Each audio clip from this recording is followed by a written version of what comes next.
ಇನ್ನು ರಾಜ್ಯ ಬಿಜೆಪಿಯಲ್ಲಿ ಅಶಿಸ್ತು ಗುಂಪುಗಾರಿಕೆ ತಾಂಡವಾಡ್ತಾ ಇದೆ. ಮತ್ತೆ ಅಖಾಡಕ್ಕೆ ಇಳಿದಿದೆ ಬಿಜೆಪಿಯ ಹೈಕಮಾಂಡ್.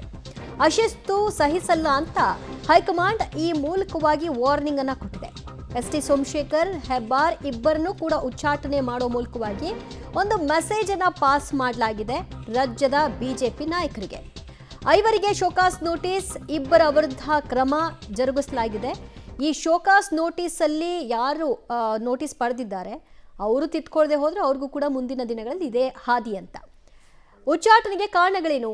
ಕಾಂಗ್ರೆಸ್ ನಾಯಕರ ಜೊತೆಗೆ ಈ ಇಬ್ಬರು ಕೂಡ ಆಗಾಗ್ಗೆ ಗುರುತಿಸ್ಕೊಳ್ತಾ ಇದ್ದಿದ್ದು ಮತ್ತು ಕಾಂಗ್ರೆಸ್ ನಾಯಕರುಗಳನ್ನ ಹಾಡಿ ಹೊಗಳದ್ದು ಮತ್ತು ಪಕ್ಷದ ಕಾರ್ಯಕ್ರಮಗಳಲ್ಲಿ, ಪಕ್ಷದ ವೇದಿಕೆಗಳಲ್ಲಿ ಅವರು ಭಾಗಿಯಾಗದೇ ಇದ್ದದ್ದು, ಈ ಎಲ್ಲ ಕಾರಣಗಳನ್ನ ಕೊಡಲಾಗ್ತಿದೆ.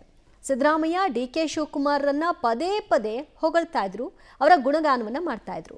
ಸ್ಥಳೀಯವಾಗಿ ಪಕ್ಷ ಸಂಘಟನೆಯಲ್ಲಿ ಇವರು ಭಾಗಿಯಾಗಲಿಲ್ಲ, ಕಡೆಗಣಿಸಿದ್ದಾರೆ. ಇಲ್ಲಿಯವರೆಗೂ ಕೂಡ ಕಾರ್ಯಕರ್ತರನ್ನ ವಿಶ್ವಾಸಕ್ಕೆ ತೆಗೆದುಕೊಳ್ಳಿಲ್ಲ. ಆ ಒಂದು ಮನಸ್ತಾಪ ಕಾರ್ಯಕರ್ತರಲ್ಲಿದೆ. ಪಕ್ಷದ ಕಾರ್ಯಕ್ರಮವಾಗಲಿ, ಪ್ರತಿಭಟನೆಗಳಿಗಾಗಲಿ ಇವರು ಗೈರಾಗ್ತಾ ಇದ್ರು. ಒಂದು ಪಕ್ಷದಲ್ಲಿ ಇದ್ದೀವಿ ಅಂದರೆ ಪಕ್ಷ ತೆಗೆದುಕೊಳ್ಳುವಂಥ ತೀರ್ಮಾನದಲ್ಲಿ ಅವರ ಪಾತ್ರವೂ ಕೂಡ ಇರಬೇಕಾಗುತ್ತೆ, ಅವರು ಕೂಡ ಕೈ ಜೋಡಿಸಬೇಕಾಗುತ್ತೆ. ಆದರೆ ಡಿಸ್ಟೆನ್ಸನ್ನು ಮೇಂಟೈನ್ ಮಾಡ್ತಾ ಇದ್ರು. ಪಕ್ಷದ ನಾಯಕತ್ವ ವಿರುದ್ಧ ಬಹಿರಂಗವಾಗಿ ಹೇಳಿಕೆಗಳನ್ನ ಕೊಟ್ಟಿದ್ದಾರೆ ಅನ್ನುವಂಥ ಆರೋಪ. ಬಟ್ ಇಬ್ಬರು ಹೇಳ್ತಾರೆ, ನಾವು ಇಲ್ಲಿವರೆಗೂ ಯಾರ ಮೇಲೂ ಏನು ಮಾತಾಡಿಲ್ಲ, ನಮ್ಮ ಮೇಲಿದ್ರ ಆರೋಪ ತೋರಿಸಿ ಅಂತ. ಪ್ರತ್ಯೇಕತೆ ಕಾಯ್ದುಕೊಂಡಿದ್ದಂತಹ ಉಚ್ಚಾಟಿತ ಶಾಸಕರು ಇವರು ಈ ಕಡೆಗೆ ಬಿಜೆಪಿಯ ಕಾರ್ಯಕ್ರಮದಲ್ಲೂ ಭಾಗಿಯಾಗಲ್ಲ, ಆ ಕಡೆ ಕಾಂಗ್ರೆಸ್ನ ವೇದಿಕೆಗಳಲ್ಲಿ ಕಾಣಿಸ್ಕೊಳ್ತಾರೆ, ಕಾಂಗ್ರೆಸ್ ನಾಯಕರನ್ನ ಹಾಡಿ ಹೊಗಳ್ತಾರೆ. ಬೆಳಗಾವಿಯಲ್ಲಿ ಕೊಟ್ಟಂತಹ ಡಿನ್ನರ್ ಮೀಟಿಂಗ್ನಲ್ಲಿ ಇವರು ಕೂಡ ಸೇರ್ಕೊಳ್ತಾರೆ. ಇದೆಲ್ಲವೂ ಕೂಡ ಪಕ್ಷದ ಶಿಸ್ತಿನ ಉಲ್ಲಂಘನೆ ಅಂತ ಬಿಜೆಪಿ ಈ ಕ್ರಮವನ್ನು ತೆಗೆದುಕೊಂಡಿದೆ. ಭಾರತೀಯ ಜನತಾ ಪಾರ್ಟಿಯ ಕೇಂದ್ರ ಶಿಸ್ತು ಸಮಿತಿ ಶಾಸಕರಾಗಿರ್ತಕ್ಕಂಥ ಶಿವರಾಮ್ ಹೆಬ್ಬಾರ್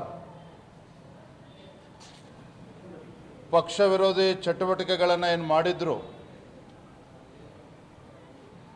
ರಾಜ್ಯದಲ್ಲೂ ಸಹ ನಮ್ಮ ಕೋರ್ ಕಮಿಟಿನೂ ಕೂಡ ಹಲವಾರು ಬಾರಿ ಚರ್ಚೆ ಮಾಡಿ ಕೇಂದ್ರಕ್ಕೂ ಕೂಡ ನಾವು ಒತ್ತಾಯ ಮಾಡಿದ್ವಿ.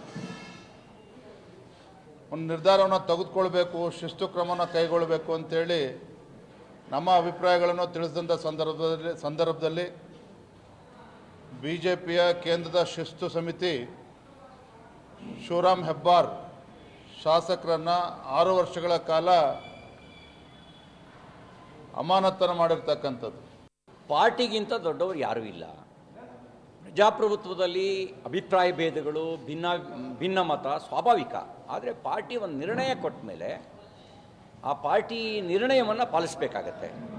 ರಾಜ್ಯಸಭೆ ಚುನಾವಣೆಗೆ ವಿರುದ್ಧ ವೋಟ್ ಹಾಕಿದರೂ ಏನೂ ಆ್ಯಕ್ಷನ್ ಆಗಲ್ಲ ಅಂದರೆ ಅದು ಒಂದು ಕೆಟ್ಟ ಸಂದೇಶ.